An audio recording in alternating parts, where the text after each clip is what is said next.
I actually come from England. Well, when I left school, I went to Switzerland and I was studying art in Switzerland. And then when I came back, maybe I was about 19, 20, I got involved with an organization called Mind Dynamics. And at first I was just helping them, and I have a stepbrother and he had done the course, so he thought it would be good for me to do the course. So I did the course and I really liked what they were doing, and this was my first real introduction to meditation. Now, before this, when I was an art student, I didn't know much about meditation, but I would sit for hours, especially at night, looking at the moon and just listening to beautiful music, and so it really in its way was a meditation. So this Mind Dynamics was very commercial, but it was an introduction for me. And it was then that I became a vegetarian and changed my life. So one thing led to another, and then I got an opportunity in the early 70s I met the man who became my husband, and he was living in Thailand, actually. He came with the Peace Corps, and then he stayed on. So it was my opportunity to go to the East. So I came out to Thailand, and I have to say, I had two very strong feelings when I came to Thailand. The first was I felt I was in a kind of heaven because people were so kind and so genuine and smiling. But the thing that disappointed me was I thought that everybody would be vegetarian because being a Buddhist country. Anyway, I was here for a while and I lived in Laos, and then it was time to move on, and we were in Singapore, and I knew that I had to go to India, and that was really the beginning. Now all this time I was practicing my own kind of meditation. I was practicing really just being quiet, trying to center myself and things like that. Then when we went to India, I got involved with an organization in Bodh Gaya. It was a Buddhist organization where they teach Vipassana. And I did 2 Vipassana courses, which is like 10 days of all-day meditation. And it was quite a shock at first, because it's very difficult to quieten the mind that quickly and that long. But it was a very good practice. And that was really the start. And then I went on and I met Satya Sai Baba, actually, and then started getting involved in education. Okay. My background hadn't been education, but I did live in America for 4 years and I taught in a Montessori school. But then I became very involved with education in human values. And I felt that this was what the world needed. Now, all the time I was doing my own practice, but I think that the most important thing is not just the practice, it's the way of life. And meditation is actually a way of life. It's not just sitting for 20 minutes or half an hour a day. It's being centered, being clear of what you're doing. And I can't say I am all the time, but it's something that I try and practice. So that was really the beginning. And then my husband was American, so we were living in America for 4 years. And then I got a chance to come back here in 1980. He got a job with the UN, and that was how I came back here. A couple of years later, I met Dr. Jumsai, Dr. Adong Jumsai, and we started working together.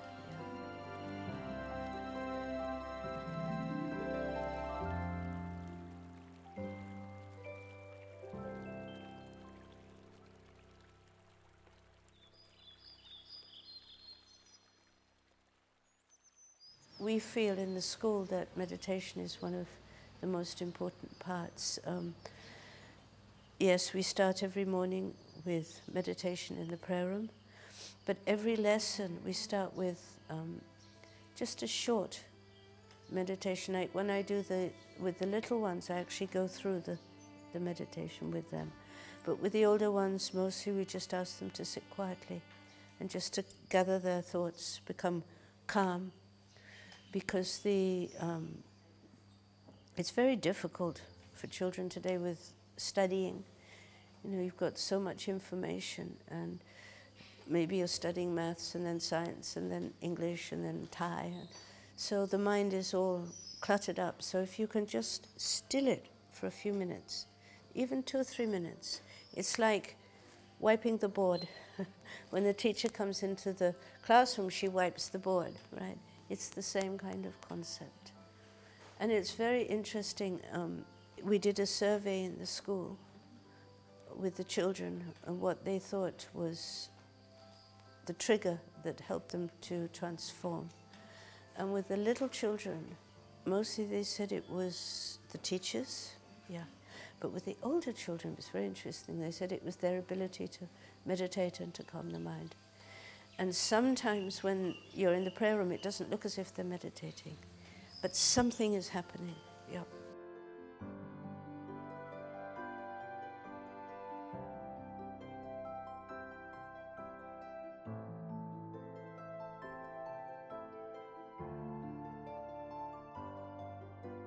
So I think you get to a stage where everything you do, you try and make as much as possible a meditation. It's not all the time, that's for sure.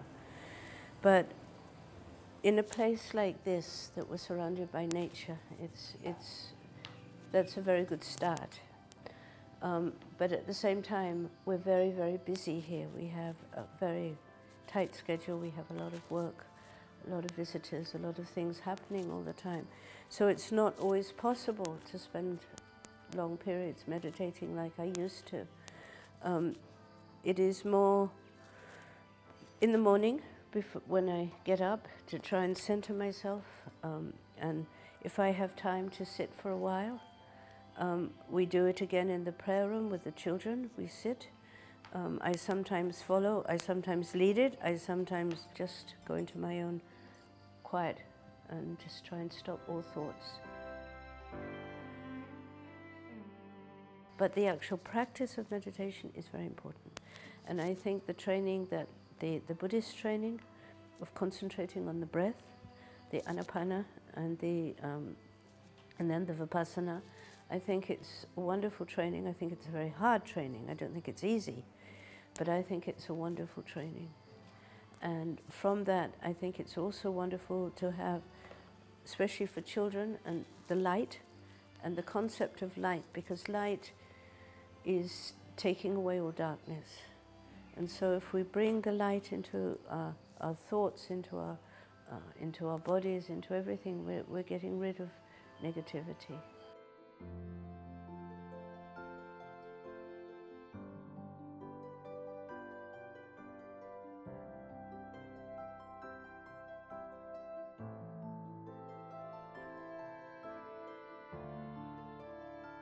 I think that we're living in a very different time now.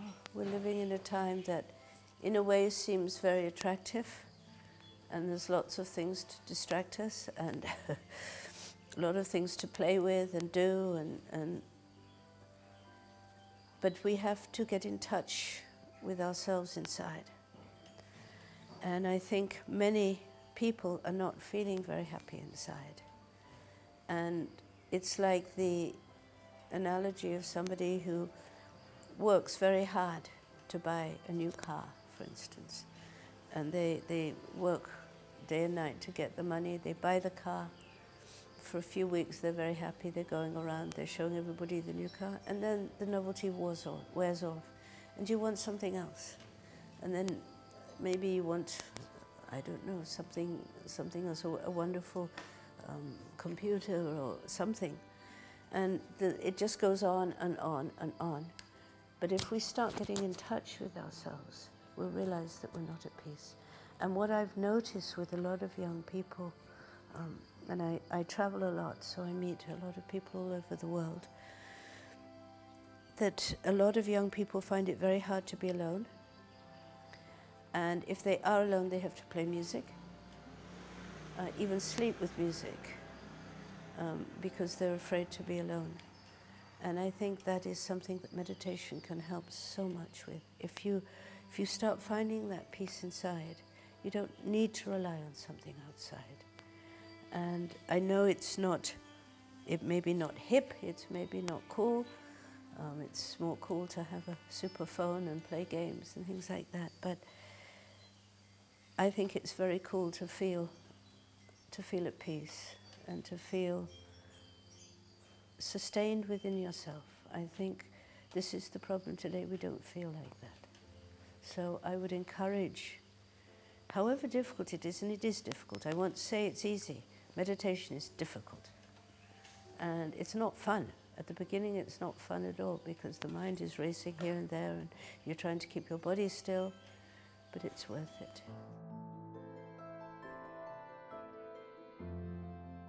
But of course the practice is important. Especially in the beginning, you have to go through a lot of practice because you're not just meditating with your mind, you're meditating with your body. It's the whole thing. So if the body is restless and uncomfortable, it's very hard for the mind to be comfortable. But that's part of the process, you have to go through that. And I think that the goal, well, I don't know what the ultimate goal is, but the goal as far as I'm concerned is to be in a state of a loving state more than anything else. To try not to have judgmental thoughts, to be as calm as I can, and to take each day as it comes. And I think in itself that is a meditation, you know. The actual, as I said, the actual sitting of the meditation is part of the process, but it is not the goal. The goal is to be in a state of meditation.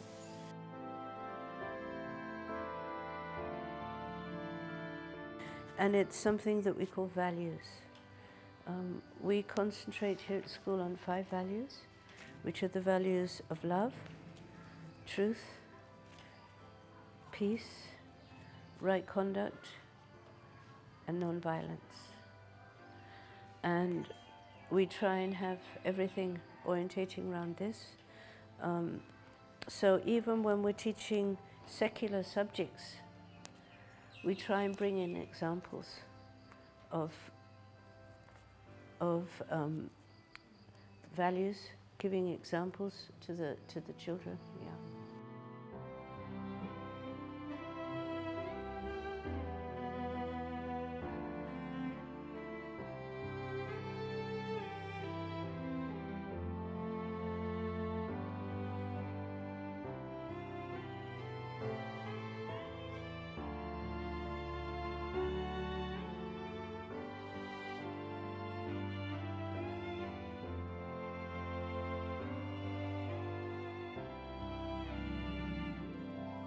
I think there are 2 things we see here with the modern society.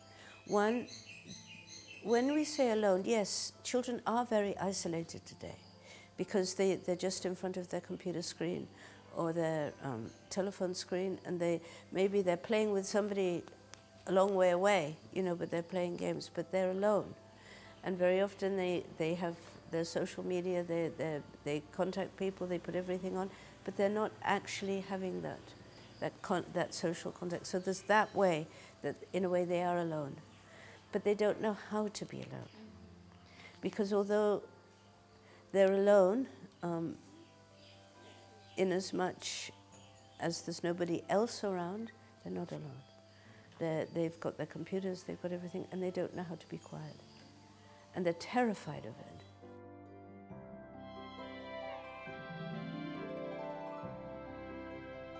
We have these terrible images. Well, I think they're terrible because they're unreal.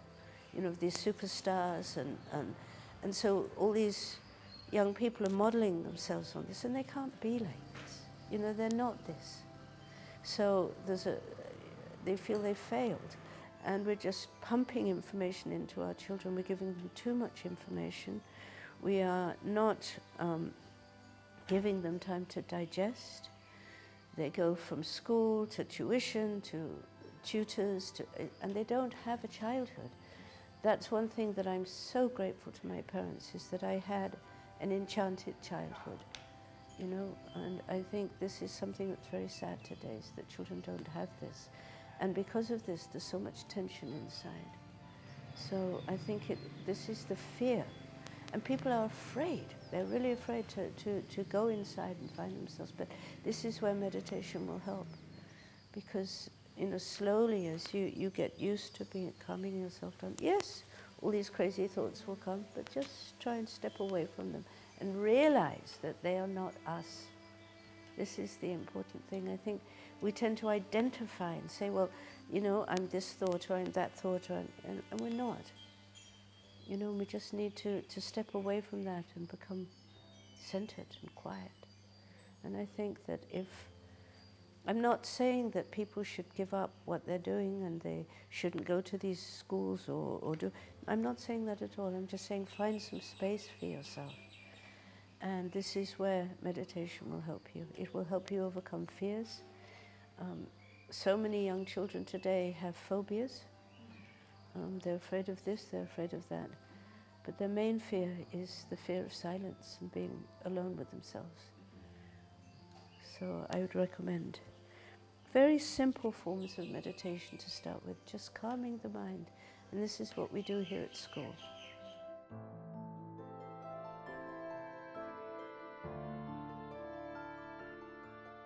I do it's a very simple exercise. You don't need expensive materials, you just need a candle or a bowl of water.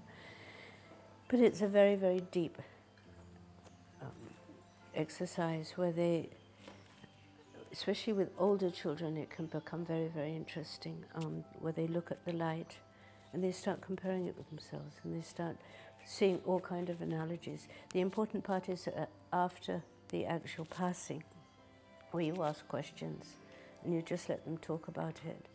And I'm very proud of these children because they've only been with me since the beginning of this term. I've only just started teaching this grade, and I teach quite differently, I think, from other teachers. So I think I'm very proud how they are opening up and being able to answer. But the main thing is you can use anything. Sometimes I use a stick or a stone, anything, just to get them to start thinking, start comparing. You know, what does this stone mean to me? How can I compare that with myself, you know? And the main thing is they start looking within themselves, and I think that's the most important thing. And I was very happy how a lot of them were comparing themselves and saying, well, you know, especially when we did the crystals, and that they could see, you know, that the one that's more cloudy, that's how maybe we are inside, but that the clear one is our real nature, and that's what we want to bring out, things like that. Yeah. So you can actually use anything, and I think this is the beauty of being in a place like this. I mean, the children know how to plant rice, they know how to grow things, they know how to make things, they know how to survive, and I think this is something that's very serious problem in our world today. Children don't know how to survive. And if anything happened to technology and everything stopped, they wouldn't know what to do. So I think we need to use very basic things and to teach very basic things. And I find that life is the greatest teacher. That you think that you have overcome something, and then something will come up that will just prick that Achilles heel, and you realize I have not overcome that. And it's something I have to work on. And I think that's what we have to do. We have to keep working. I know people who do sit for hours in meditation, but they're not necessarily like that all the time. And I think, for me, the most important thing is to be a loving, kind person who is trying to do something to make this world a little bit of a better place. So it's not, you know, practicing for hours every day, but at the same time finding that quietness within, and that comes through practice. It comes, and I'm very glad I went through very rigorous training with Goenkaji and other teachers, because it's helped me have that ability to calm down more easily and to find that space. But as I said, the real meditation is in everything we do. It's every step we take. It's every word we speak. It's